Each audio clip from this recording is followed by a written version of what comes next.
There is a character in One Piece who has slowly but surely, over the course of 25 years, worked their way up the fraud list of all One Piece characters.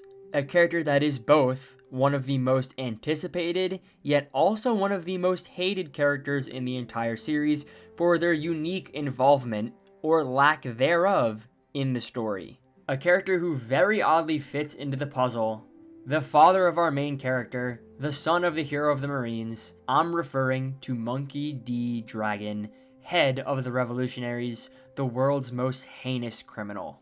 As One Piece gets closer and closer to its end, memes continue to crop up about the man who only looks east and does nothing else for the story. When you have two relatives in Garp and Luffy doing some of the craziest things One Piece fans have ever seen, just to remain there waiting for your opportunity to strike, it makes sense that the One Piece fandom will begin to think you are a bum who does nothing for the narrative.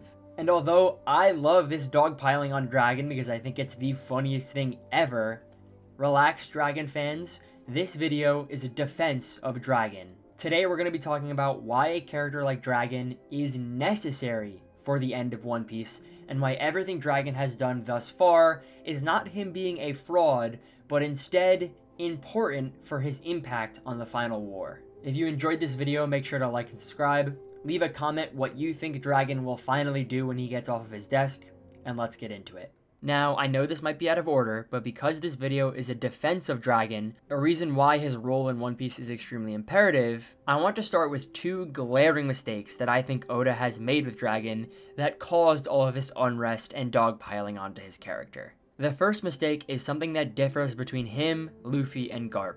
For me, the hesitance in supporting Dragon as a character started when he doubted Sabo's interaction with Cobra at the Reverie. When your father is Monkey D. Garp and your son is Monkey D. Luffy, it makes sense for the readers to believe Dragon would have some of that same tenacity and belief in his comrades when it comes to an event as big as the assassination of Cobra at the Reverie. This is the first moment where I understood the dogpiling on Dragon, because it made absolutely no sense for Dragon to doubt that Sabo was innocent. Dragon had raised Sabo from when he was a little boy, and Sabo was one of the most enthusiastic, passionate revolutionaries about freeing the world in the entire army.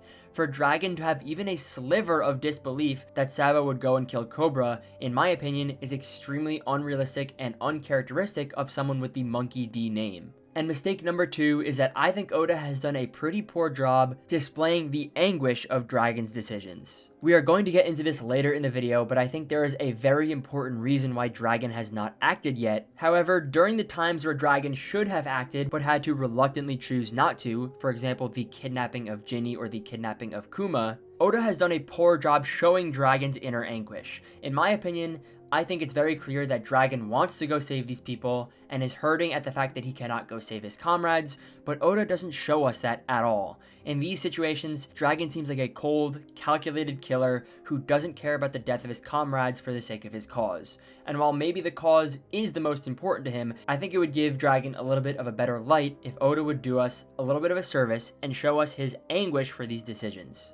But despite his doubt in his comrades, and despite his reluctancy to go and save his comrades when they're in trouble, I do think Dragon's role is extremely important for the end of One Piece, especially the conclusion of the final war, and let me explain to you why it might make sense that Dragon hasn't done anything yet. You may think to yourself that Oda is just holding Dragon back from the story because he's a very powerful and anticipated character, and Oda wants to wait for the climax of the story to reveal him. While part of that might be true, I think there's a different, more important reason why Oda has yet to reveal Dragon into the story yet. And in order to find out what that reason is, we should first go look at the end of every major One Piece arc thus far. If you were to look at the end of every major One Piece arc, I should mention arcs where the Straw Hats succeed, not Marineford where Luffy loses, because that's not going to happen in the final war, there is one thing that always happens. I am, of course, talking about after the liberation of whatever people Luffy has saved, there's a large amount of gratitude, overwhelming happiness, and celebration, followed by a party. Alabasta, Enies Lobby, Dressrosa, Wano. All of these arcs had peoples who were oppressed that ended up getting saved by the Straw Hats, which made that moment at the end of the arc so much sweeter. To know that these people would be liberated by Luffy and see his actions in front of their eyes made the reader really feel the impact and the weight of these emotions, and it's one of One Piece's best parts.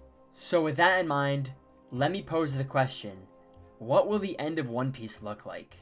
If it's a constant that there's always a gigantic celebration and gratitude indebted to the Straw Hats after they liberate all of these oppressed people, how is the end of One Piece going to work, considering it's not a nation, but the entire world? Well, I think most One Piece fans would agree that the entire world has to bear witness to Luffy liberating the world, because that is what everything in the story has built up to. It wouldn't make any sense if Luffy defeats Imu and there's no cathartic reaction from the oppressed One Piece citizens to this act. Some of you may have already put this together, but this is the exact reason why Vegapunk, in his speech at the end of Egghead Island, was revealing to the world that the world is sinking. This is Oda's way of putting pressure on the world of One Piece to realize the oppression that they are subject to by the world government, to realize the catastrophe that's about to happen to the world they live in. This way, when Luffy saves them from that catastrophe, everyone is aware of what was about to happen to them, and everyone is aware of who saved them, Monkey D. Luffy. But there's still missing pieces here.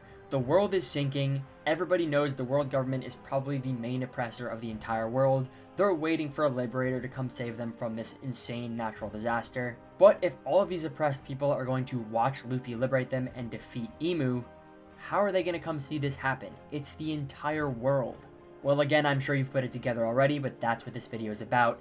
This is why Dragon is so important to the end of One Piece. Why has Oda kept Dragon away from the story for so long? Why has Oda made Dragon so committed to his cause, so much so to the point that he wouldn't risk saving Ginny after she was captured, because if he did so, he would lose a lot of his progress as a revolutionary? And why has Oda made it so that the actions of the Revolutionary Army are sort of hard to understand and we haven't got the full scope of it? That's because all of the work going in from the Revolutionary Army, all the groundwork and foundation that's being laid across the world by Dragon, is extremely important for this cathartic finish to One Piece. The reason Oda so periodically throws in evidence that the Revolutionary Army's ideals are spreading, as well as the constant inclusion of news that different nations are experiencing uprisings backed by the Revolutionary Army, just like the ones we saw in the Kuma flashback, is because Oda is slowly laying the seeds for all of these people and all of these countries to be in the same place at the same time. There needs to be a feasible reason for all of these people to take action. It wouldn't make sense if the final war started and the world began to sink and all of these people just arrived at the final war or came to see Luffy win. And Oda knows that. It wouldn't be a good storytelling decision and it would break the immersion and the tension in the final war. So who's gonna come fix that? The revolutionaries and Dragon. This is exactly why all of these people are going to have a logistical way to understand what's happening in the world, a force to back them and their transportation to wherever this final war takes place, and a real motivation to help the cause against the world government because of the ideals of Dragon himself. One Piece could never be what it is without that end of arc celebration that everyone loves, and of course at the end of the series it's going to be the biggest it has ever been, and without Dragon, that cannot happen. Dragon has sacrificed so much, his numbers, his comrades, probably even some of his sanity, all because he knows everything will be for nothing if he acts too soon. Dragon is planting the seeds for that final war, for all the people to move into action against the world government at once, and Oda has been continuing to show us this in between arcs for the longest time. This way, when the time comes and the Revolutionary Army can finally mobilize their entire forces, the final war will have that gigantic audience that Luffy's going to liberate. It will have the numbers required for that cathartic ending, that insane celebration that One Piece always has.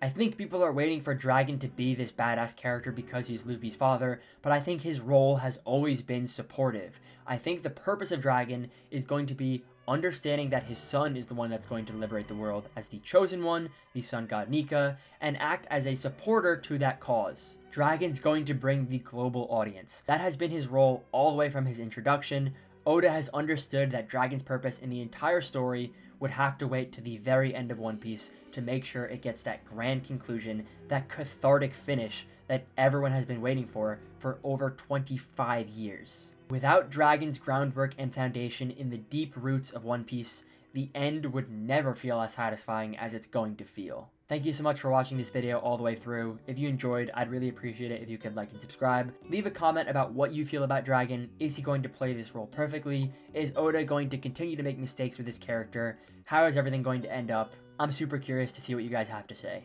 Thank you again for watching, and I'll see you next time.